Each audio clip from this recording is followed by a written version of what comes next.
안녕하세요. Ask Professor 차 시간입니다. 35번째 시간으로 지금 특수상대성 이론 공부하고 있습니다. 지금 우리가 특수상대성 이론 몇 번 했죠. 이번에는 이제 무엇을 중점으로 하냐면 4차원 시공간 도표로 문제를 해결하는 걸 지금 하고 있습니다. 그래서 지난 시간에는 어땠습니까? 지난 두 번째 시간에는 길이 수축을 4차원 시공간 도표로 어떻게 푸는지 했었죠. 자, 오늘은 시간 팽창의 4차원 시공간 도표를 적용하도록 하겠습니다. 그러기 위해서 복습 조금 합니다.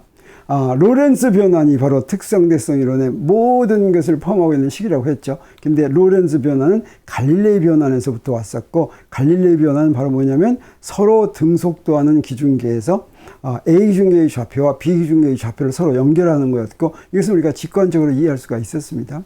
근데 이제 이게 맞지 않아서 이걸 수정했죠. 그래서 로렌츠 변환은 우리 속도를 C분의 V로 표시하고, 그 다음에 로렌츠 인자를 도입할 것 같으면 갈릴레이 변환이 이렇게 바뀌었는데 아주 쉬웠어요. X-VT 앞에다가 로렌츠 인자만 붙이면 됐고, 그 다음에 시간에 대한 변환이 공간에 대한 변환과 똑같이 만들면 됐죠. 이것의 역변환은 프라임과 언프라임을 바꾸기만 하고 여기에 마이너스를 플러스로 고치기만 하면 됐습니다. 왜 그렇습니까? A 기준계에 대해서 B 기준계가 플러스 X 방향으로 가는 게 여기 마이너스라면 B 기준계에 대해서 A 기준계는 마이너스 X 방향으로 가죠. 그래서 속도의 방향만 바꿔주면 된다. 이 로렌츠 변환에서 굉장히 중요한 것은 바로 뭐냐면 4차원 시공간 간격, 그건 어떻게 구했냐면 공간좌표 빼기 공간좌표의 제곱 빼기 시간좌표의 제곱이었죠. 그것이 A 기준계에서 구하나 B 기준계에서 구하나 같다라고 하는 거, 우리가 로렌츠 변환이 바로 이것을 만족했습니다. 근데 이 로렌츠 변환은 무엇하고도 아주 똑같이 기술되냐면 좌표계 회전하고 똑같이 기술된다고 그랬죠. 그래서 여기에 Z축을 중심으로 좌표 XY 평면을 세타만큼 회전시켜서 빨간색을 A 기준계, 파란색을 B 기준계라고 한다면 A 기준계의 좌표와 B 기준계의 좌표 사이에는 어떻게 연결이 되냐면, 자, 이렇게 연결되는 거 우리가 잘 알고 있죠. 근데 로렌츠 변환도 바로 이런 식으로 표현되더라고 하는 것입니다. 어떻게 바꿨더니, 네, X4는 ICT, 코사인 파이는 감마, 사인 파이는 I 베타 감마로 이렇게 바꿔 쓸 것 같으면 이 식이 바로 이렇게 바뀌고, 요 식은 어떤 식입니까? 요 식하고 똑같은 식이죠. 그 다음에 두 번째 식은 이렇게 바뀌는데 요 식은 요 식하고 똑같은 식이 된다고 하는 거 우리가 지난 시간에 공부했습니다. 그리고 이제 특수상대성 이론의 문제가 나오면 로렌츠 변환을 가지고 문제를 해결하는 것인데, 오늘은 시간 팽창을 먼저 로렌츠 변환으로 한번 해결하고 그 다음에 4차원 시공간 도표를 적용해 보기로 하겠습니다. 자, 그러면 우리 이 시간 팽창은 어떻게 하는 겁니까? 어떤 A 기준계나 B 기준계나 이제 어떤 기준계에 시계가 놓여 있으면, 시계가 놓여 있는 기준계에서 시계가 보이는 시간 간격이 고유 시간이었습니다. 그리고 그 시계를 다른 기준계에서 보면 그 시계가 움직이고 있게 되죠. 그때의 시간, 그때 측정한 시간은 고유 시간보다 더 길어지는데, 그건 바로 움직이는 시계가 바로 느리게 간다고 하는 거나 마찬가지 이야기다라고 했습니다. 그래서 먼저 시계가 B 기준계에 놓여 있다고 하겠어요. 자, B 기준계에 이제 X1 프라임이라는 데 놓여 있다고 하겠습니다. 그래서 X1 프라임에 놓여 있어서 사건이 두 개가 일어납니다. X1 프라임, T1 프라임의 사건 한 번 일어나고, 그 다음에 X2 프라임, T2 프라임의 사건 한 번 일어나는데, 그때 그 사건들의 A 기준계의 좌표는 X1, T1, X2, T2라고 한다면 둘 사이에는 어떤 관계가 성립해야지 돼요? 로렌츠 변환이 성립해야지 되죠. 그리고 B 기준계에서의 시간 간격은 T2 프라임 빼기 T1 프라임인데, 이건 어떤 조건 아래서 같은 위치에 시계가 있는 거죠, 지금. 그래서 X2 프라임은 X1 프라임이다 라고 하는 조건이 있어야지 되고, 그 다음에 A 기준계의 시간 간격은 그런 조건 필요가 없죠. 이 첫 번째 사건의 A 기준계의 좌표, 그 다음에 두 번째 사건의 B 기준계의 A 기준계의 시간 좌표 차이의 간격, 이게 바로 A 기준계에서의 이 사건, 시간 간격이다라고 하겠습니다. 그 공간 좌표는 어때요? B 기준계 시계가 놓여 있으니까 시계의 좌표가 자꾸 변하는 거죠. 자, 그거 비교할 수가 없죠. 그래서 요거에 이제 로렌츠 변화를 여기다 적용시켜 보겠습니다. 조건이 뭐였습니까? 비기준계에서 두 시간좌표 사이의 차이를 구하는데 그때 공간좌표가 반드시 같아야 된다. 그리고 그때 이제 그 사건에 해당하는 시간좌표 차이를 구한다라고 하는 거죠. 그러면 이 중에서 어떤 식을 갖다 써야지 될까? 여기에 나와 있는 좌표가 다 들어있는 식을 하나 쓰면 됩니다. 먼저 안 나와 있는 게 뭡니까? X1, X2 하는 X좌표가 안 나와 있죠. 여기 X좌표가 안 들어가 있는 게 어떤 건가 봤더니 다른데, 여기 X좌표 들어있죠. 여기도 X좌표 들어있죠. 여기도 X좌표 들어있죠. 근데 여기는 X좌표 안 들어있죠. X좌표는 사용하지 않으니까 X좌표 없는 거. 자, 요걸 이용하면 좋겠습니다. 요걸 이용을 해가지고 요거 두 사건에다가 이걸 이용해서 관계를 만들 것 같으면 이렇게 두 개가 만들어지고, 이 식에서 1식을 빼면 어떻게 됩니까? 자, 이렇게 되죠. 이 식에서 1식을 빼면 좌변은 CT, 이 A 중에서 본 시간이 되겠어요. 그리고 우변은 이렇게 되는데, 우리 조건이 뭐였어요? X1'과 X2'이 같아야 된다라고 하니까, 여기가 T2' 빼기 T1'이 T0였죠. 그래서 CT는 감마 C T0라고 하는 식에서부터 바로 T는 감마 T0라는 시간 팽창식을 구했고, 여기서 우리가 확인해야 될 게 뭡니까? 이런 거 적용할 때 시계가 놓여있는 기준계에서 시계가 같은 위치에 있어야 된다라고 하는 조건을 반드시 만족해야 된다고 하는 것이죠. 그럼 이번에는 A중계에 시계가 놓여있다고 하겠습니다. A중계에 놓여있는데 A중계 같은 위치에서 사건이 두 개가 발생해야 됩니다. 그래서 X1, T1에서 발생했다고 하겠어요. 근데 그 B기준계의 위치는 바뀌겠죠. 이렇게 A기준계에서는 이제 X2로 갔다고 했을 때 여기서 조건이 뭐냐면 X1과 X2가 같아야 되겠습니다. 그랬을 때 T2 빼기 T1이 시간 간격이 되겠어요. 그래서 그 T2 빼기 T1이 바로 시계가 놓여있는 시간 간격이니까 고유시간이 되겠죠. 그리고 이때 조건은 바로 X2가 X1과 같아져야 된다. 그리고 B기준계에서는 시계가 없는 데서 A중계 시계를 봅니다. 그럼 그때는 T2 빼기 T1'만 구하면 되겠죠. 그래서 이걸 이제 여기서도 역시 로렌츠 변화를 적용하기 위해서 4개의 식 중에서 어떤 걸 적용할지 보려면, 자, 요거 우리가 적용해야지 되는 식에서 여기서 포함 안 된 게 뭐가 있습니까? X' 포함 안 돼 있죠. 그래서 X'이 없는 식을 구하면 되겠어요. X' 저기도 있죠. X' 여기도 있죠. X' 여기도 있어요. 없는 건 어떤 것밖에 없어요? 요거밖에 없죠. 그래서 이 식에다가 이 식을 적용해서 A중계의 좌표와 B중계의 좌표를 연결하니까 이렇게 됐습니다. 그래서 이 식에서 1식을 뺐어요. 그러면 이게 바로 뭐가 됩니까? 비기준계니까 시계가 없는 데죠. 그래서 CT가 됐습니다. 그리고 우변을 뺐어요. 우변을 빼니까 이건 A기준계죠. 시계가 있는 데니까 이게 0이 돼야 되죠. 그러면 이게 바로 뭐가 됩니까? T2 빼기 T1이 T0가 되죠. 그러면 여기 이 식에서부터 CT는 감마 C T0에서부터 우리 뭘 구합니까? T는 감마 T0. 그래서 역시 똑같은 시간 팽창. 다시 말하면 움직이는 시계가 더 느리게 간다라고 하는 것을 우리 여기서 바로 알 수가 있겠고, 여기서도 마찬가지로 시계가 놓여있는 곳에서의 조건 X1은 X2와 같다는 걸 만족해야 된다고 하는 거죠. 자, 그러면 4차원 시공간 도표는 어떻게 적용했냐면, 우리 4차원 시공간 도표를 먼저 이제 소개하겠습니다. 여기 4차원 시공간 도표는 이렇게 그렸어요. A중계 하면 밑에가 공간축, 위에가 이제 시간축 이렇게 했습니다.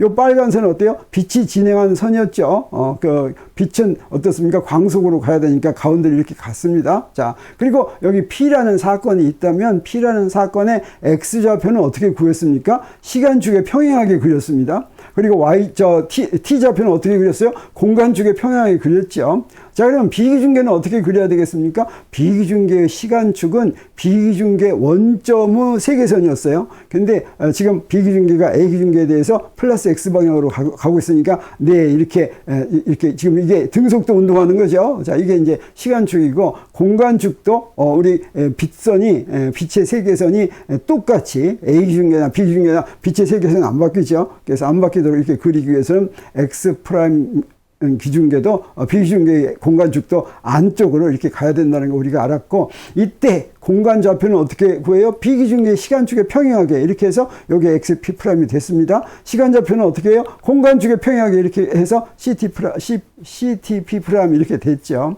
그럼 여기서 이제 우리 이 각을 파이라고 한다면 A 기준계의 시간축과 B 기준계의 시간축 사이의 각, 공간축의 각도 똑같죠? 파이라고 한다면 우리 뭐가 성립했습니까? 로렌츠 변환을 이런 식으로 바꿔 썼을 때 코사인 파이가 뭐였어요? 감마였죠. 사인 파이가 I 베타 감마인데 우리 나중에 계산할 때는 이 I는 빼고 계산하면 되겠습니다. 그래서 B 기준계에 놓인 시계에 대해서 우리 해보도록 하겠어요. 자, 이렇게 4차원 시공간 도표를 A 기준계하고 B 기준계 다 그려놨습니다. 그러면 비기준계 어디에 놓였다고 하냐면 우리 비기준계의 시간축에 두 사건이 일어난다고 하겠습니다. 그러면 어때요? 비기준계에서 위치 좌표가 제로라는 좌표가 되겠죠. 그래서 여기서 사건이 두 사건이 일어나는데 그 두 사건이 여기서 한번 일어나고 저기서 한번 일어난다고 하겠어요. 이게 전부 x1'은 제로라는 그런 것입니다. 그리고 시간 좌표는 어떻게 되겠어요? 이게 바로 ct 제곱이 되겠죠. ct 제로가 되겠죠. 이게 바로 고유 시간이 된다라고 할 수가 있겠어요. 그래서 이렇게 두 사건이 있는데 나중 사건의 시공간 사건 좌표를 우리가 구하면 대표한 사건은 어떻게 표시할 수가 있냐면 비기준계의 좌표는 어떻게 됩니까? 공간 좌표는 0이죠. x1'은 0. 그 다음에 시간 좌표는 ct 제로입니다. 그리고 A 기준계에서의 좌표는 저기서 이제 안 보이겠지만 우리가 그리면 되겠어요. 어떻게 그리면 되겠어요? 공간 좌표를 이렇게 아래로 내리고 오면 되겠죠. 그래서 x1이 됐습니다. 시간 좌표는 어떻게 하면 되겠어요? 저렇게 ct1 이렇게 구하면 되겠죠. 자, 그랬을 때 CT1이 바로 무엇입니까? 첫 번째 사건은 A 기준계나 B 기준계나 전부 원점이니까 전부 0이죠. 그래서 CT1이 바로 무엇에 해당하냐면 CT에 해당한다라고 하는 거 우리가 알 수가 있겠습니다. 그러면 여기서부터 바로 시공간 도표만 보고서 저게 파이인데 코사인 파이는 어떻게 주어집니까? 코사인 파이, 저 삼각형에서 코사인 파이는 CT 제로분의 CT죠. 이게 뭐라고 그랬습니까? 감마라고 그랬죠. 여기서부터 바로 우리 뭐라 합니까? T는 감마 T 제로라고 바로 나왔고 이게 바로 시간 팽창 식이죠. 그래서 우리 4차원 시공간 도표를 하니까 어떻습니까? 아주 쉽게 바로 구할 수 있는 것을 우리 알았습니다. 자, 그러면 이번에는 A 기준계의 시계가 놓여있다고 하겠습니다. 자, A 기준계에 놓여있으면 어떻게 하겠어요? 아까처럼 A 기준계의 시간축의 시계가 이제 A 기준계의 원점에 시계가 놓여있다고 하겠어요. 그래가지고 사건 두 개를 그릴 것 같으면 자, 여기서 여기 A 기준계가 있는데 두 사건은 어떻게 그리면 되겠어요? 원점에 하나 사건 그리고 그 다음에 위에다가 하나 사건 그리면 되겠죠. 그러면 여기서부터 여기까지 흘러간 시간 간격 이게 바로 뭐가 되겠어요? 고유 시간이 되겠습니다.